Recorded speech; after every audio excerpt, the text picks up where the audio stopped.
With the release of the Castlevania Dominus collection, Castlevania speedruns have entered a renaissance of activity and discovery. New world records are being set left and right, and many of these records can be traced back to one man. Algorithm is someone who you may not see at the top of the leaderboards, but is one of the most important members of the Castlevania speedrunning community, because they are one of the most prolific glitch hunters I have ever seen. And if you've watched some of my previous videos, that name may sound familiar to you. And they are back at it again, having discovered another glitch that finally broke what many had believed to be Castlevania's Unbreakable game, Order of Ecclesia. I wanted to learn more, so I reached out to Algorithm so we could discuss the new speedrun route and exactly how he discovered these new game-breaking glitches. But yeah, I guess if you want to give like a brief intro, like your experience with Order of Ecclesia in general. Sure. I first played Order of Ecclesia a long time ago, back when I was a kid, and I was replaying it again recently with the new Dominus collection when it came out. I'd say of the 3DS games, it's probably my favorite. And upon replaying the game, Algorithm would discover a glitch that has changed Order of Ecclesia speedruns forever. But to understand exactly why that glitch is so broken, we first need to talk about how someone is expected to beat the game normally. In this game, we control Shinoa, a member of the Order of Ecclesia, a group designed to defeat Dracula in the absence of any Belmonts. Her powers derive from her ability to absorb glyphs, which mechanically replace all weapons, spells, and souls from previous Castlevania games. I'll talk more in depth about glyphs later, but for now, we need to progress through linear levels to unlock more levels on the world map, beat bosses, collect Dominus glyphs, and progress the story. Near the end of the game, we do get to explore a more traditional Metroidvania castle, but in order to unlock that, we first must save all 13 villagers hidden throughout the early game levels, before defeating our adoptive brother Albus, and then facing off with our traitorous adoptive father, Barlow. And once we finally enter Dracula's castle, we are tasked with exploring it to find the hidden custo glyphs, locked behind different boss fights that when used in combination open the path to the final area of the game, the final approach, that leads to the final fight with Dracula. And upon putting Dracula in mortal peril, he uses one last desperation attack designed to instantly kill you. And the only way to finish him off for good is to use the 3 Dominus glyphs found throughout the game to seal him away and get the end game credits. And for the longest time, that was the fastest way to beat through the game. That is, until these new glitches were discovered that completely revolutionized the speedrun for this game. And in this new route, runners start the game, but instead of leaving the tutorial level normally, speedrunners save the game and reset to enter the game's boss rush mode. And within this bonus mode lies a glitch so potent it can completely break this game. Yeah, so at the very beginning of the run, we got this glitch going on here, if you want to give a primer on it. Sure. So yeah, the map pin glitch. Basically, Boss Rush doesn't have a map, and the pins that we're seeing here, the X and Y coordinate of each pin corresponds to a different value in memory, and the second pin's Y position corresponds to kind of the game mode we're in. So you grab that by moving its Y position down. You change the game mode from being just simple Boss Rush to like Albus mode,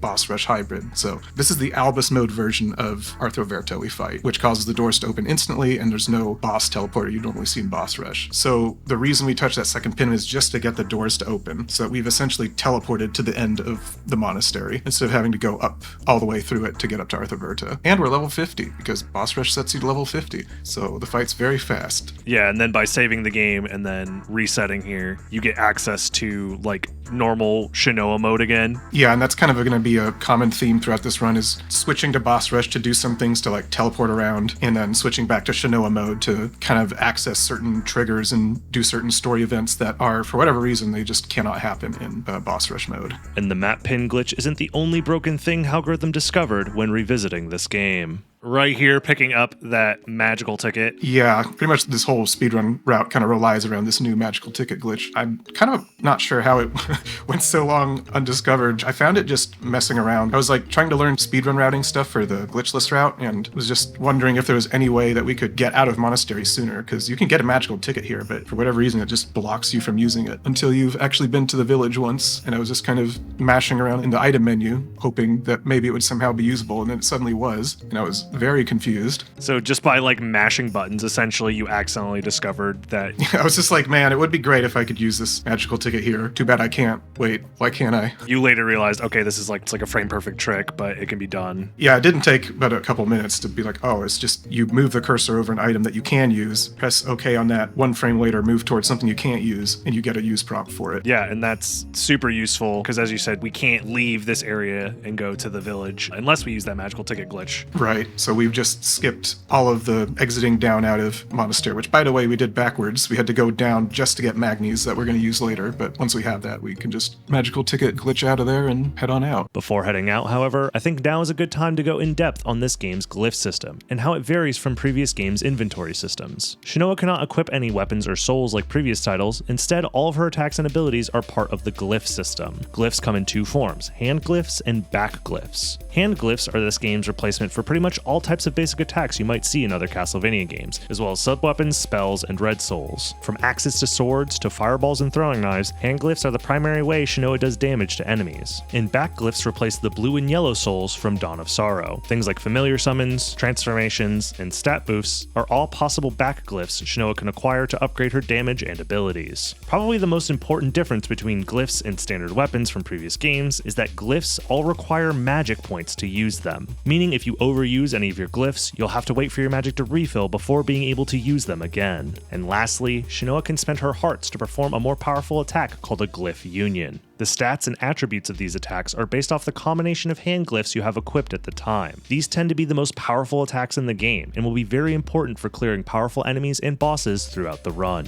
Speaking of the run, at this point we have already collected a few important glyphs. During the tutorial section we were given the starting sword glyph. Confodera.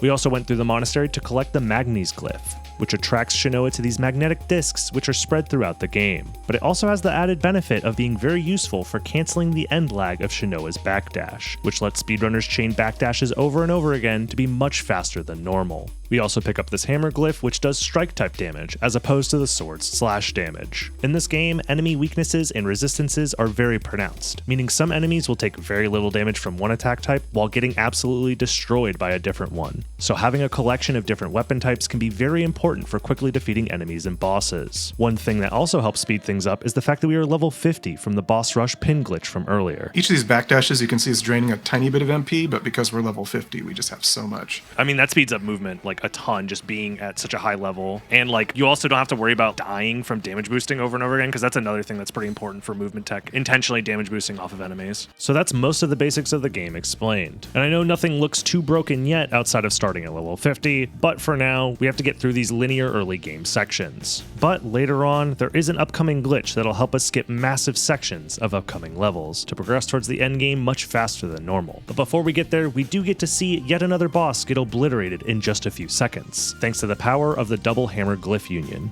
Oh yeah, this guy just, what a boss. That is the glyph unions at work. You could just do big damage at the cost of hearts. So that's one of the reasons why the speedrun goes out of its way to pick up heart max-ups in a couple of places, because you want to have as much hearts as you can to do those glyph unions to get through boss fights very quickly. We love hearts just for spamming glyph unions. We also love the Dominus glyphs. We use our extra health we have a lot for doing Dominus hatred and Dominus anger to just pump out even more DPS at the cost of our health. The 3 Dominus glyphs I've mentioned earlier are 100% required in order to beat the game. So one of the reasons we can't skip these linear game sections is because we need to unlock the Prison Island, where we meet with Albus and collect our first Dominus piece. Dominus Hatred. This glyph summons pillars of light that do massive damage to large sections of the screen, and will be used for some boss fights coming up. But that's not the only reason for traversing these early sections. After collecting our first Dominus glyph, we then exit the level to unlock the lighthouse on the world map, and now this is where the next major glitch begins. After unlocking Lighthouse, runners immediately leave and go back to the village to stock up on magical tickets and save the game. They then re-enter the boss rush mode, this time with the intention of actually defeating many of these bosses back to back. That's because the way the developers made the boss rush mode is very different to how every other boss rush mode has worked in previous Castlevania games, and speedrunners take advantage of this for a massive skip.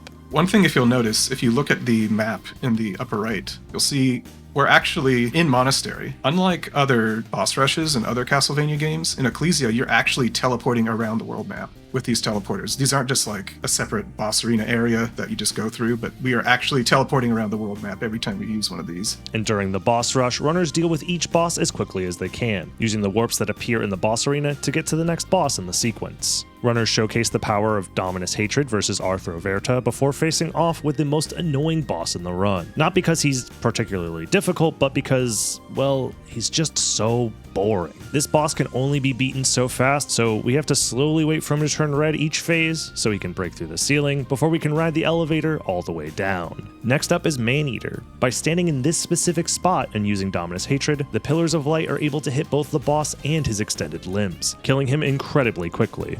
After that is Rusalka, and since she's weak to slash damage, just using the swords can take her down quite fast. And now last up is Goliath. While not actually the final fight in boss rush mode, for our purposes, we need him dead before continuing the next step of breaking the game. Yep, this is the last boss we're killing here. The reason we are killing him is basically every boss that you kill in boss rush, if you later come back to the arena, they will not be there anymore because you killed them, but their doors will be open and the warp will still be there. And we're going to do some interesting things with that. Yeah, pretty much just slash him up a bunch, dodge his moves, and then basically as soon as he's dead, we use the magical ticket glitch to warp out, and we see the timer is still going, the boss rush timer. Yep, we are still in the boss rush. We've just escaped the boss arenas. And then we go back to the lighthouse, and there is that warp from earlier, but we can actually explore the actual map itself, go down here and grab the serpent scale. This is what gives you underwater movement, and we're going to need that because we're about to go through Somnus Reef, which is where we fought Rusalka. This is the backside of Skeleton Cave. Can quickly grab the ordinary rock, which gives us the double jump. Quickly just warping around, grabbing like the necessary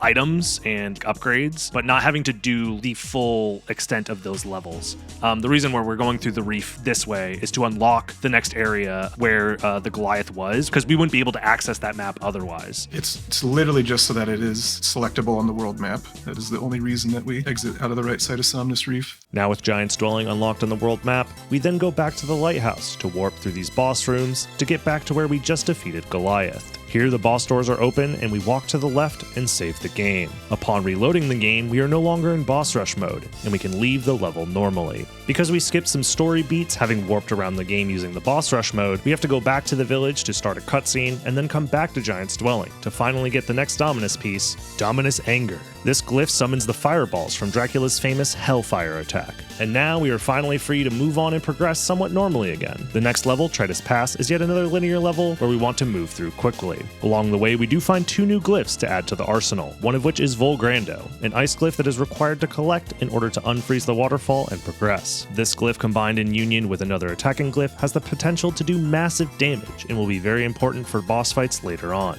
We also pick up Volhasta, an upgraded lance glyph, which will be our replacement for our starting sword. We then leave Tritus Pass before entering the next level, Oblivion Ridge, a relatively short level with a notoriously dangerous fish boss, Grave Dorcas. Yeah, this guy was kind of tricky at first before we kind of knew how his AI worked a bit better. He always jumps over you if you're on that spire, and then he always comes up and either spits little burrs at you or he will use his poison attack if you're too close. And then we basically try to lock him down at the start, and if not, then we just kind of wail on him with Master at the end. Yeah, exactly. Like, if you do the same thing every time, he reacts the same way every time, which is nice. With the Dorcas defeated, we then proceed to the left for yet another story cutscene. We skip through the cutscene much like how I know most people skip through YouTube videos sponsored segments. But don't worry, I don't take sponsor deals, so I can keep these videos concise and entertaining. But instead, all I ask is, if you enjoy these type of speedrun breakdowns, consider subscribing. It helps my channel grow, and I would appreciate it a lot. Thanks. Anyways, back to the speedrun. After the cutscene at Oblivion Ridge, we then visit Pops back in Ecclesia, where he tells us to go chase down Albus and defeat him because he ran off with the final missing Dominus glyph. Oh no! This unlocks the next level, Argilla Swamp.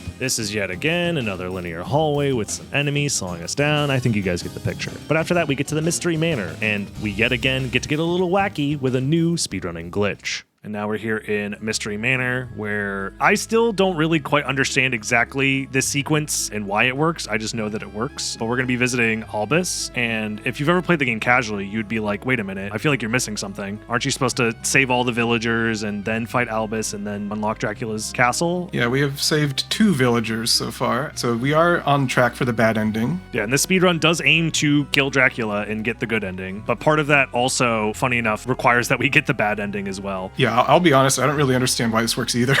That's right, we don't need to save any of the villagers in the game, and this alone shaves so much time off of the previous glitchless route. So many levels needed lengthy revisits late in the game in order to save all of the villagers and get on track for the good ending, but this sequence of actions lets us bypass needing to save any of those villagers. So before entering the boss room versus Albus, we make sure to save the game. We then start the fight where, using a combination of Dominus Hatred and the Ice Sword Glyph Union, defeats him quickly. After Albus is defeated, a series of cutscene starts, which are meant to lock you into a forced bad ending. First, we can't leave the room until we absorb the final Dominus glyph, Dominus Agony. Then we are teleported to Ecclesia, where Barlow instructs us to equip all 3 Dominus glyphs and then perform a glyph union. This would start an unskippable bad ending cutscene, but since the game gives us control of Shinoa, instead of using that glyph union, we instead use the magical ticket glitch to warp out of the cutscene room. After that, we revisit the boss room where we just defeated Albus, where mysteriously another cutscene plays. Was this a glitch that you discovered as well? Yeah, this was just kind of a natural consequence of just trying to use magical ticket everywhere that I could,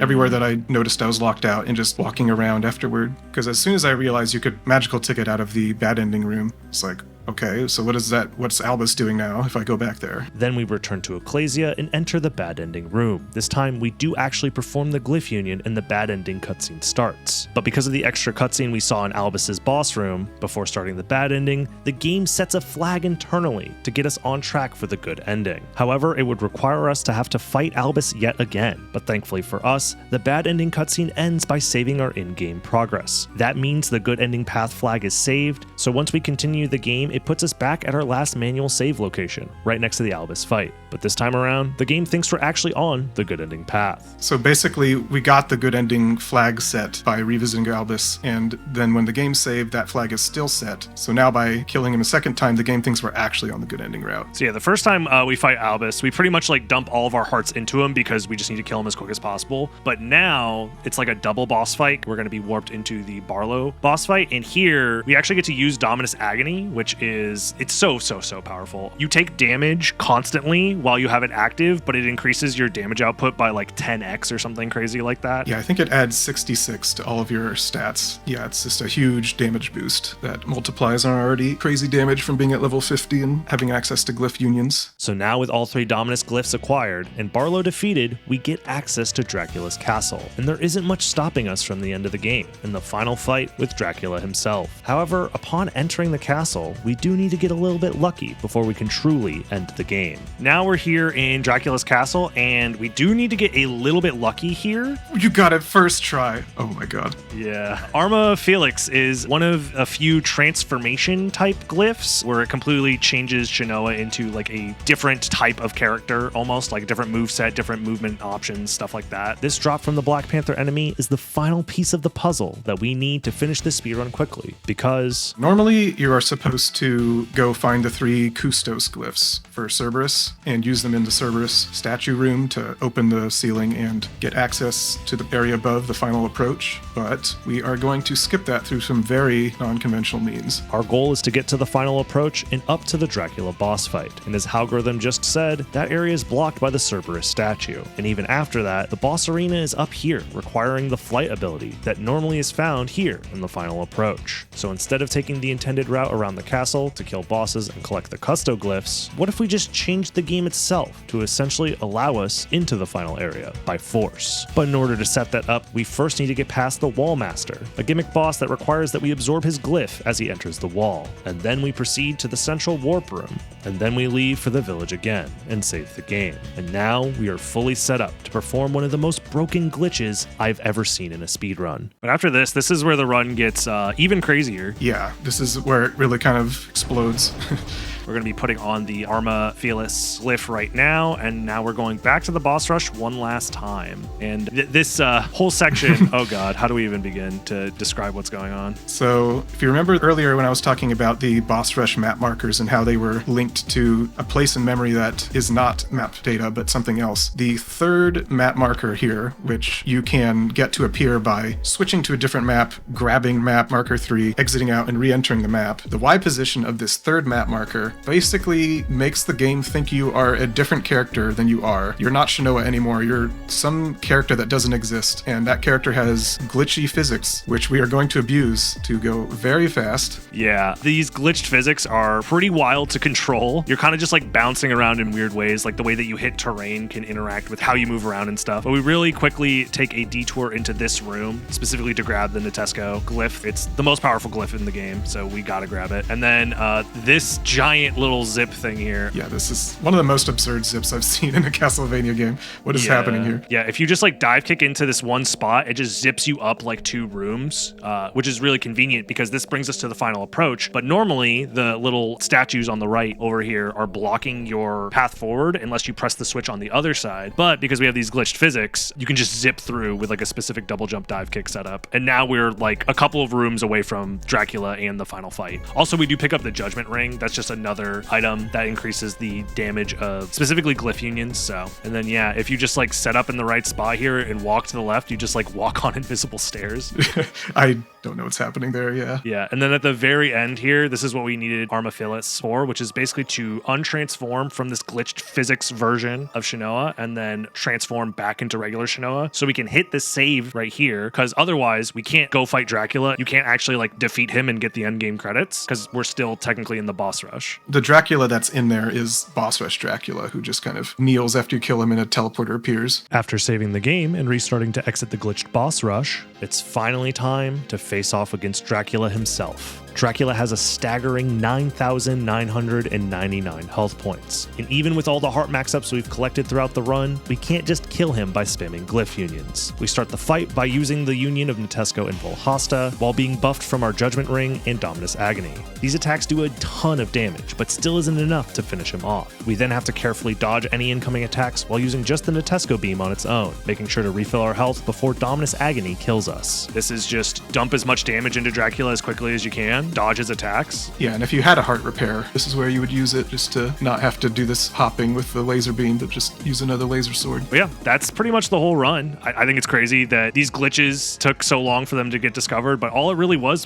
figuring out that ticket glitch that opened the door for like so much discovery, so many new routes. And there it is. Dracula is defeated and the game is over, thus wrapping up the perfect speedrun route for Castlevania Order of Ecclesia. All thanks to, hey, wait a second. Why is there still so much time left in this video?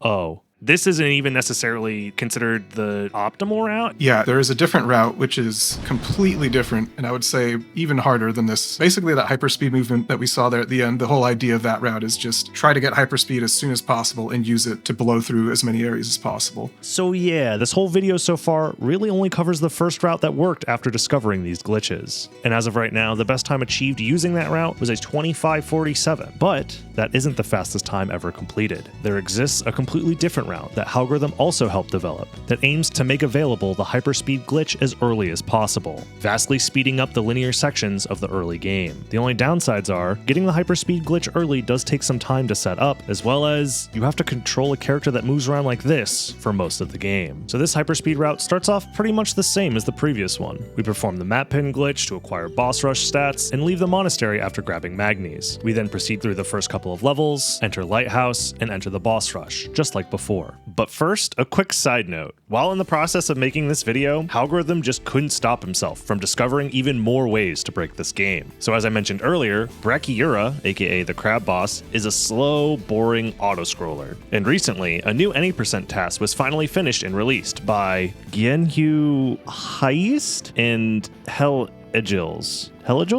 These two lovely people. That task included a new discovery where the Secure Glyph union is able to cause a new type of memory corruption if you change screens on a specific frame of its animation. This has weird effects like opening chests remotely, instantly saving villagers, and most importantly, breaking the crab fight. The tasks, however, only showcase this glitch versus the normal fight, and not against the boss rush version of the crab. But Algorithm tinkered away at it and found a setup that works for the boss rush version of Dracula, skipping a huge section of the fight. So now, the way speedrunners do this boss rush section is similar to the previous route, but after skipping the crab, you then warp directly into Maneater. You kill him and then use the magical ticket glitch and re-enter the lighthouse to collect items around the map, but this time things are a little different. We're also going to stop by here at the top of the lighthouse to pick up Luminaudio, just because it is a light element and we are going to fight a boss that is weak to light. We really need this for decent damage because we basically have no other glyphs to use at this point that would be good. And then we go pick up Double Jump, and then we are going to go to Boss Rush. But this time it's not Boss Rush Course A that we go to, but Boss Rush Course B, which starts on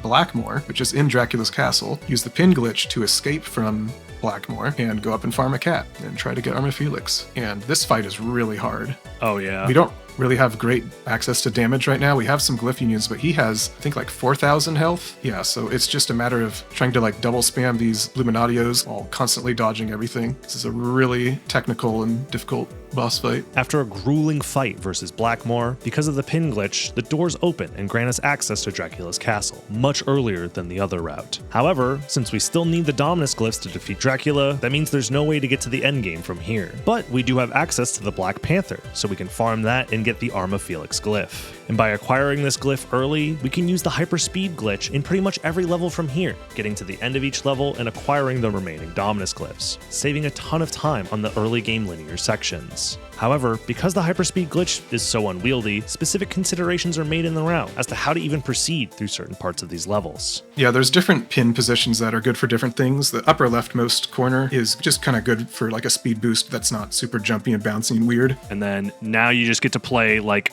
a big portion of the game with this hyperspeed glitch active. Yeah, we took a big time loss at the start just killing Blackmore and getting the Panther, but we're going to be making up all of that time and then some just by using this hyperspeed to go through as many things as possible. This one is very particular. There is a single pixel of all of the over 100 pixels I had tested here that works for Tristis Pass to be able to get through it and maintain hyperspeed the whole time. Oh, really? What kind of issues were you running into? So the biggest issue is the waterfall halfway through. We need to absorb Vol Grando to make the waterfall melt and be able to get through, but we cannot, in this hyperspeed state, open the menu to switch our glyphs until we turn into a cat, which we don't want to do because we don't want to lose our hyperspeed. And the reason we would need to switch glyphs here is because, without Magnes, we can't fling ourselves across the ice to collect Vol Grando and get past the waterfall. So this single physics pixel allows you to dive kick onto the corner of that ice there, slide up while holding up and absorb just before you go out of range of it. No other pixel is able to do that. And that lets us maintain our hyperspeed through this second half here of Tristis Pass. After that, much of the route looks similar, killing the same bosses and triggering the same story beats, just with the hyperspeed glitch blazing through these levels in a satisfying fashion.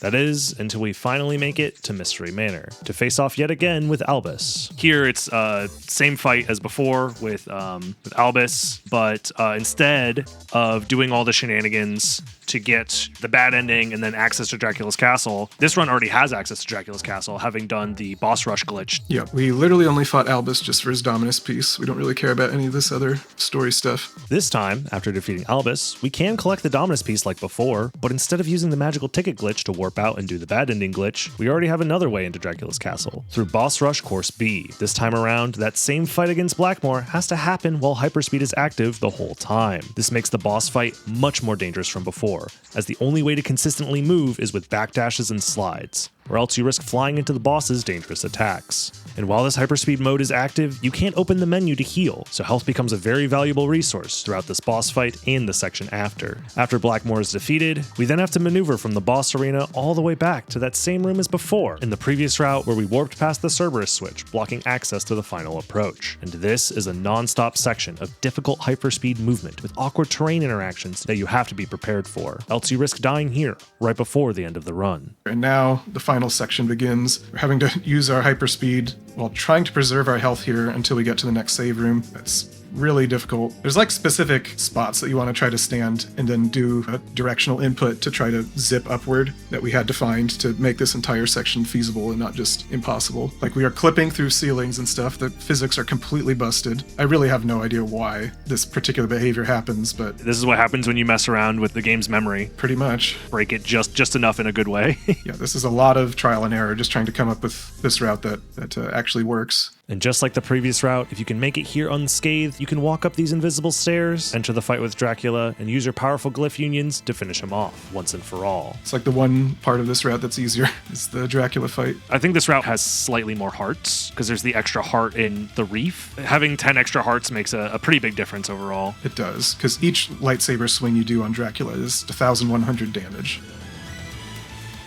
There it is. Yep. And then you finally finish the fight by using the glyph union of the Dominus pieces, and that's time. And just like that, this time for sure, we find ourselves with the fastest possible speedrun route to beat Castlevania Order of Ecclesia. Right?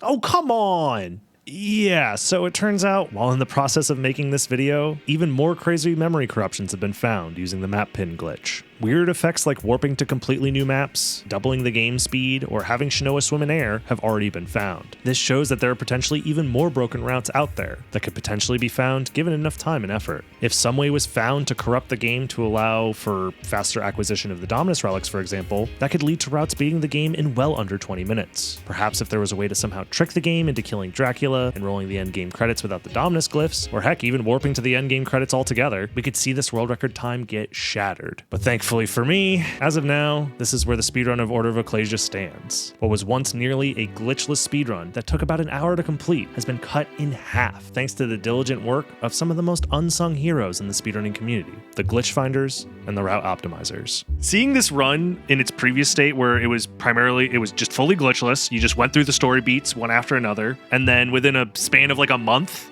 this is where we're at now. Yeah, it's kind of amazing how quickly it accelerated. I want to say thank you for covering it. Yeah, I'm just happy that people get to see it, because I think it's a really cool and interesting route for a game that was pretty much unbroken for so many years. Well, thank you for, finding these glitches and helping figure out these routes so us speedrunners can bang our head into the wall over and over again to try and get good times and have fun along the way.